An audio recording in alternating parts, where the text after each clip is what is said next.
In this video, I'm going to teach you about self-disclosure. How much should you tell people about yourself and how soon?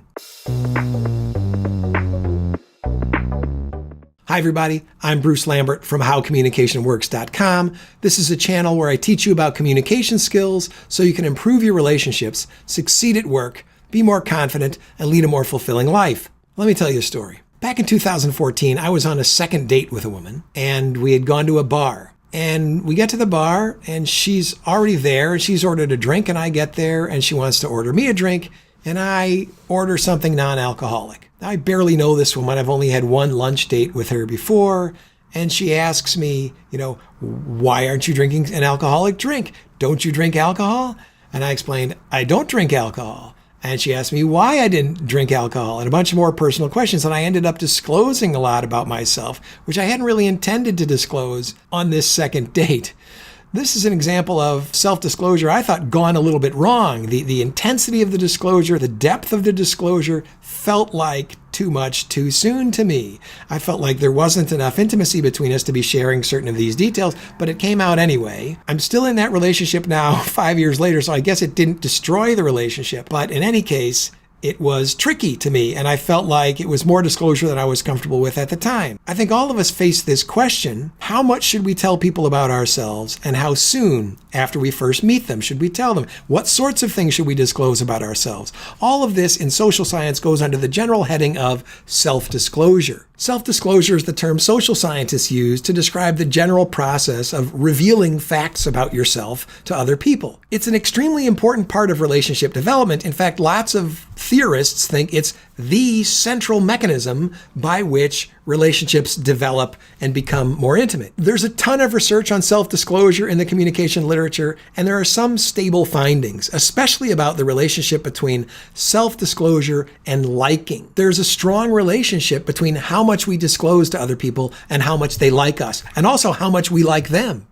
All of the findings taken together are a little bit complicated, but I'm going to summarize them in 3 main points. Disclosing information to people increases how much they like us. That's point number 1. Point number 2, we like people more after we disclose to them. And point number 3, we disclose more to people that we already like. So you can see the relationship between self-disclosure and liking is complicated, but there's a sort of general trend that if we disclose more to people, it can increase the amount of liking in both directions, and therefore self-disclosure may be a primary means by which we can increase the intimacy and depth of relationship if that's what our goal is. So based on this, maybe we should just go up to everyone we meet and begin revealing our deepest secret fears to them, our most intimate secrets, and then soon we'll be really close friends and everything will be great.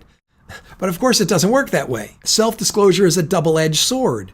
Used appropriately, it deepens connection and intimacy. Used inappropriately, it drives people away. It makes them think you're abnormal, it makes them feel uncomfortable, and it won't help you build relationships. It'll scare people off. There are norms of self-disclosure or rules of self-disclosure. They're not kind of hard and fast rules. That's why I call them norms. They're kind of general expectations about how you should disclose, how much you should disclose, and about the depth and intimacy of the information you should disclose.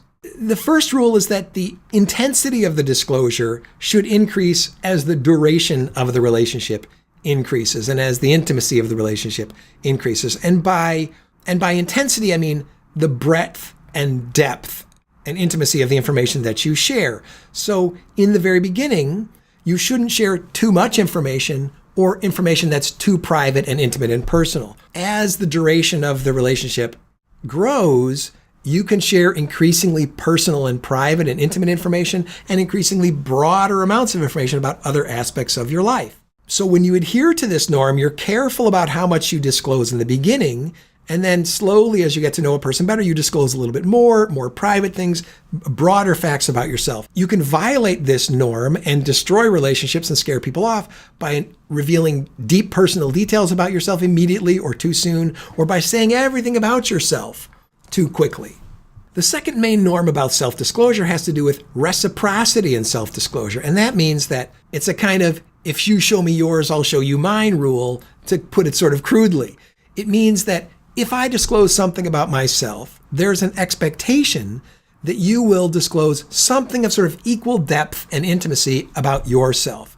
This is why violating the first rule is so difficult, because if you just meet someone and tell them a deeply personal, private, intimate fact about yourself, the norm of reciprocity will demand that they share something of equal intimacy and privacy, but they just met you. And there's no way they're going to feel comfortable sharing that. Therefore, they run away to avoid this norm of reciprocity. When someone does disclose too much to us too soon, we often generate unflattering inferences about that person. First of all, that they don't understand the norms of self-disclosure. And if they don't understand those norms, what other norms of ordinary interaction do they not understand? What other norms of personal privacy are they willing to violate? Therefore, they're not a safe person to interact with, and we'll try to excuse ourselves from their presence, and we'll generally view them as not very socially skilled, a little bit inept, and kind of clueless. So if we want to strengthen and deepen our relationships, the challenge is to disclose just the right amount of just the right intensity or intimacy or privacy at just the right time. Now, these are very general rules, and if you're looking for very specific guidance, it's hard to give. You kind of have to learn these rules from observation. But generally, upon first meeting, you want to tell people things like your name, where you live, where you work, what some of your kind of non-threatening, non-intimate hobbies are. You don't want to talk about extremely divisive topics right away, like politics or religion or sexual preference or any of your personal habits that might be taboo or really, really private, or about your childhood and your trauma and your psychiatric problems and so on and so forth. You don't normally want to disclose that. Look, all of us have these sorts of problems, but you don't want to hear about them upon first meeting. But as you grow more intimate with someone and you get to know them better, then slowly you begin to share more and more personal details. You do start to talk about your childhood. You do start to talk about your vulnerabilities, maybe some of your problems, your traumas, your addictions, your mental health problems, your struggles, your finances, all these things that are personal and private, not to be disclosed in those first few meetings, but slowly to be disclosed as the relationship progresses. And as trust develops, you disclose these things only if the other person has demonstrated they know how to observe the norm of reciprocity in disclosure. That is, with each increasingly slightly more private and personal disclosure, do they reciprocate with an equally private disclosure? And if so, they can be trusted, at least to a certain extent. Then we disclose a little bit more. We see if they reciprocate that disclosure. Can they keep that information confidential, and so on. And in this way, we reveal more and more about ourselves. We deepen the intimacy of the relationship. We like the other person more, they like us more, and we sort of get what we want out of a relationship, because in most relationships, human beings, we want to be seen. We want to be known. We really want to disclose things about ourselves to other people. At least most people do. Some of us are more private than others. But generally, there's an impulse and a desire to be known and to be seen, especially by people who we care about and that we want intimate relationships with. So the impulse to disclose is a natural outgrowth of this desire to be seen and to be known. For all these reasons that I've previously described, we have to disclose slowly and reciprocally. So that's it. A brief summary of rules and norms around self-disclosure. It's an incredibly important mechanism for growing and deepening your relationships, maybe the fundamental mechanism by which relationships grow more intimate.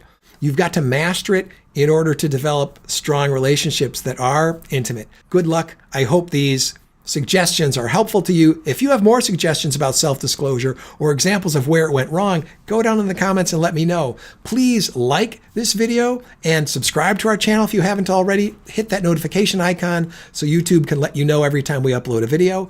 Go on over to howcommunicationworks.com, which is our website. If you sign up with your email address, we'll immediately send you an ebook about empathy. Thanks so much for watching. We appreciate your time. See you next time.